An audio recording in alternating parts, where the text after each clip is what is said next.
dive. Our whole mission here is to take complex source material and, well, give you that rapid knowledge injection you're looking for, turning dense info into immediate insight. And today, we are jumping headfirst into the world of highly systematic financial approaches. We are. The material we're looking at makes this huge promise right there in the title.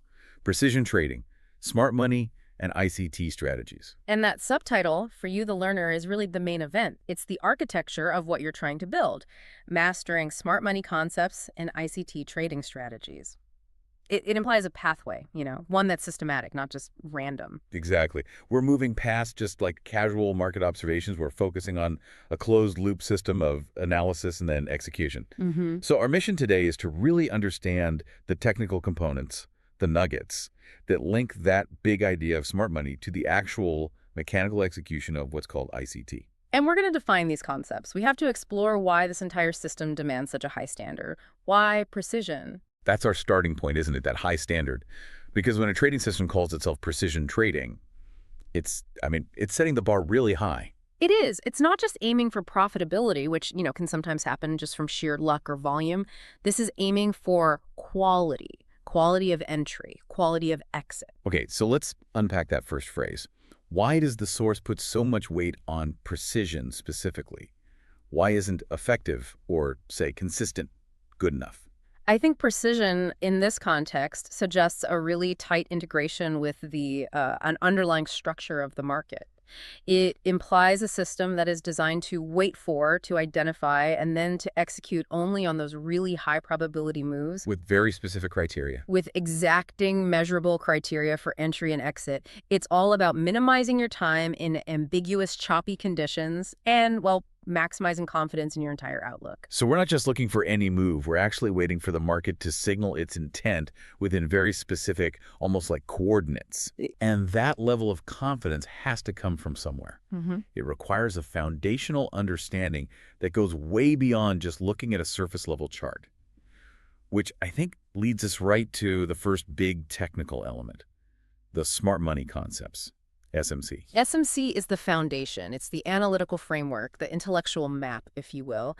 If precision trading is the destination, SMC provides the special lens you need to see the market through the eyes of the big players. The institutional one. Banks, the hedge funds, all of the sophisticated traders who are actually moving trillions of dollars. Okay, so let's unpack that a little. What does the source suggest these smart money concepts are actually designed to show you? If I'm a retail trader, what do I suddenly see that I couldn't see before? You start to see the footprints left by huge institutional orders. The market isn't random, it's a constant flow of liquidity. So smart money concepts teach you to track where those large pools of liquidity are sitting and how institutional orders are actually placed, and this is the crucial part, how those sophisticated players can manipulate price just for a moment to grab that liquidity from less informed participants. Can you give us a concrete example? Yeah. What's one of the foundational SMC concepts a learner needs to get their head around right away? Okay, one of the most fundamental is the order block. The OB smart money doesn't just, slam one giant buy button. They have to accumulate positions. An order block is often the last opposing candle right before a massive, sustained move in the other direction. So like the last down candle before a huge move up. Exactly. It signals an area where institutional capital flooded into the market, absorbed all the sell orders, for example, and then launched a bullish trend. That's fascinating. It completely reframes a simple candlestick pattern.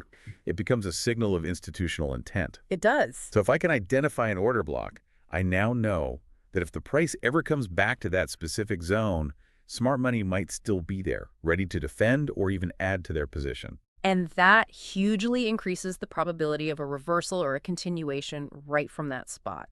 That order block becomes a high probability zone for a precision entry. Wow. Okay. And another key concept that builds on this is the fair value gap, or FVG. When an institution comes in with so much force that the price movement is basically a straight line up or down. I've seen those candles. Yeah. Huge, powerful candles. Right. Those candles leave a gap in the price action where, proper price discovery didn't really happen. The market, according to this framework, often has to revisit that gap, that inefficiency, to fill it before it can continue its main move. That is a huge aha moment for the learner. I can see that. The order block is the structural point of entry, and the fair value gap is like a speed bump or a vacuum the market has to go back and deal with. That's a great way to put it, a vacuum. So if SMC gives us this interpretive lens, the knowledge of why the market is moving and where the big players are positioned, how do we actually translate that into a specific actionable trade? And this is where it gets really interesting. Because smart money concepts, that's just the interpretation side. The translation into action happens through the second part of the source material, the ICT Trading Strategies. ICT, Inner Circle Trader. Correct. It's a specific methodology built entirely around exploiting the very concepts we've just been talking about. So if SMC is my intellectual map, then the ICT strategies are the specific rules. They're the turn-by-turn directions that tell me exactly when and how to get in and out of the market to align myself with that institutional flow we found. That is the crucial link. The ICT framework provides the tactical overlay. It systematizes how you detect those high-probability SMC zones and then pairs them with specific triggers, like a certain time of day or a technical confirmation. For instance, An ICT strategy might be something like, only trade order blocks that form during the New York or London Open, and only if you're targeting the nearest known pool of resting liquidity. It adds rules to the concept. wait a minute though. If SMC is all about tracking smart money, isn't there a risk we're just, chasing lagging indicators? How do these ICT strategies make sure they're being predictive, not just reactive? That is a really important question, and it gets to the very core of precision trading. They avoid just chasing price by focusing on liquidity pools. Okay. In the SMC and ICT view, sophisticated traders aren't trying to guess where the price will go next. They're anticipating where the retail money is. Where do retail traders typically put their stop losses? Just above a recent high or just below a recent low. Those stops build up and create massive pools of liquidity. So the strategy isn't to guess the trend. It's to anticipate the institutional hunt for those pools of retail stop-loss orders. Precisely. The ICT strategy is designed to enter the market after that liquidity has been grabbed and the price reverses, leaving all those retail traders behind. I see. So the precision comes from entering only after one of these strategic liquidity grabs, a stop hunt, they call it, has happened right near a key SMC level, like an order block. Yes. That acts as your confirmation filter. The smart money concepts inform your interpretation, that's an order block zone, and the ICT strategy informs your execution, wait for the stop hunt, into that zone before I even think about entering. That synthesis is so key for you, the learner. This isn't just a random collection of indicators. It's a single, unified system. The strategy only works because the concepts are telling you where to look. Exactly. A purely mechanical strategy. Without that SMC framework, you risk entering your trades at the exact point where smart money is looking to take liquidity from you. And that decoupling, as the source calls it, it just destroys any chance of precision. It does. If the SMC provides the read on the market, the ICT strategies provide the repeatable rules for managing that high-risk, high-reward entry. It turns knowledge into a defined methodology. This level of detail, it really confirms that the source material is aimed at a very high degree of proficiency. It's not about finding some magic indicator. It's about really internalizing a complex set of market dynamics, which brings us to the final element the source demands: mastering the system. Right, because just following basic rules, that's entry level. That's just competence. Mastering, especially in a dynamic field like trading, means fluency. Adaptability? It means you can apply the logic of an order block and the anticipation of a fair value gap with all the ICT entry filters across all sorts of different market conditions. Yes. You're moving beyond just recognizing a pattern like spotting a perfect-looking order block to understanding the principle behind it so well that you can adjust your application. Even when the setup looks a little different, like in a strong trending market versus a choppy consolidating market. Absolutely. The source implies you have to reach a level of total proficiency where the system just becomes internalized.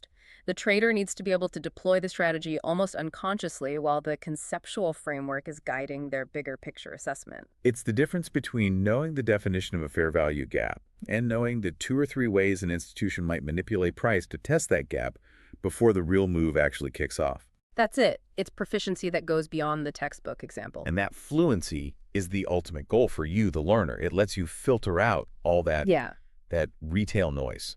Exactly. Instead of relying on conventional technical analysis like basic support and resistance, which smart money often uses as targets to hunt for liquidity, you are using the smart money footprints themselves as your guide. It dramatically narrows down your valid trading opportunities, and that's the core driver of precision. So the path is clear. It's rigorous, but it's clear. You start with the foundational knowledge, the SMC. You Yeah. learn the specific execution tactics, the ICT, and then you just relentlessly pursue the adaptability needed for mastery. It's a structure designed to turn interpretation into a predictable, tactical response. We've really, I think, analyzed the architecture of precision trading here. We have. It's built on that foundation of interpretive smart money concepts, Mhm. and then it's implemented with very specific ICT trading strategies. Mhm. So for you, the learner, this deep dive gives you the exact technical concepts you need to start dissecting this framework. You now have the definitions of order blocks, fair value gaps, and that underlying motivation of liquidity hunting that gives these strategies their precision. And this moves you away from making reactive decisions and toward a proactive, systematic way of trading that's based on a really deep conceptual understanding. And as we wrap up our analysis of this framework, we want to leave you with one final thought to chew on.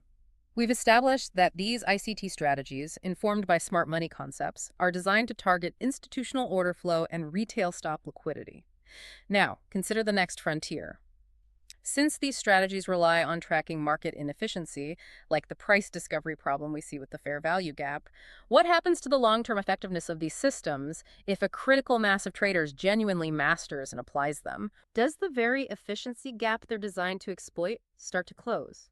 And does that demand that the truly masterful trader has to constantly evolve their approach? That's the next level of complexity for the proficient learner to explore.